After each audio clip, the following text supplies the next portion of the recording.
ఒక సముద్రంలో ఎన్నో రోజులుగా మంచి స్నేహితులుగా చేపలు, రొయ్యలు, పీతలు, అలలు మంచి స్నేహితులుగా కలుస్తూ మంచిగా జీవనాన్ని కొనసాగించేటియంట. ఒకరోజు ఉన్నట్టు ఉండి పీతకి ఒక ఆలోచన వచ్చిందంట. రోజు మనము సముద్రంలోనే కదా ఉండేది.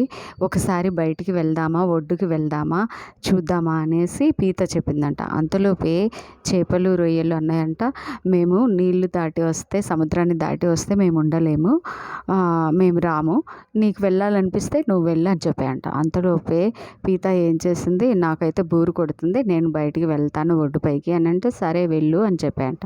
ఇంతలోపే ఒడ్డుకు వచ్చేసిందంట. ఒడ్డుకు వచ్చేస్తూ నడుస్తూ నడుస్తూ ఒకసారి వెనక్కి తిరిగి చూస్తుందంట. వెనక్కి తిరిగి చూసేసరికి తన పాదముద్రలను చూస్తూ ఇసుకలో ఎంతో మురిసిపోయిందంట. అబ్బా, నా పాదముద్రలు ఎంత అందంగా ఉన్నాయి అనేసి చూస్తూ ఇంకా స్పీడ్గా నడుస్తూ ఉందంట.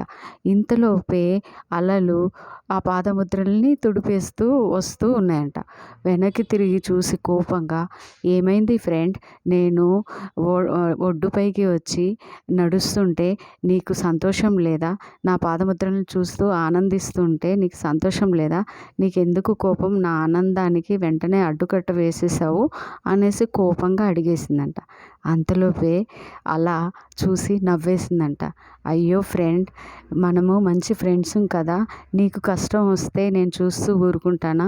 ఒక్కసారి వెనక్కి తిరిగి చూడు, జాలరి నీ వెంట పడుతున్నాడు, నీ పాదముద్రలని చూసి నిన్ను పట్టుకుంటాడు కదా, అందుకని అలా చేశాను ఫ్రెండ్ అని చెప్పేసిందంట నవ్వుతూ.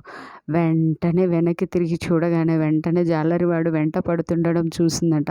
చూసి వెంటనే దూకేసిందంట సముద్రంలోకి దూకేసి చేపలకి, రొయ్యలకి, అలలకి సారీ చెప్పిందంట. సారీ ఫ్రెండ్స్, నిజంగా మీరు చెప్పిన మాట నేను వినలేదు, నన్ను క్షమించండి, నన్ను కాపాడినందుకు థ్యాంక్స్ అనేసి కృతజ్ఞతతో థ్యాంక్స్ చెప్పేసిందంట.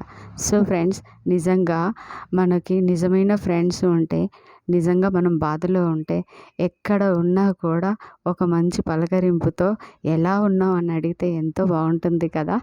నిజంగా ఇంత మంచి ఫ్రెండ్స్ని కలిగి ఉండడం ఆ పీత చేసుకున్న అదృష్టమే కదా.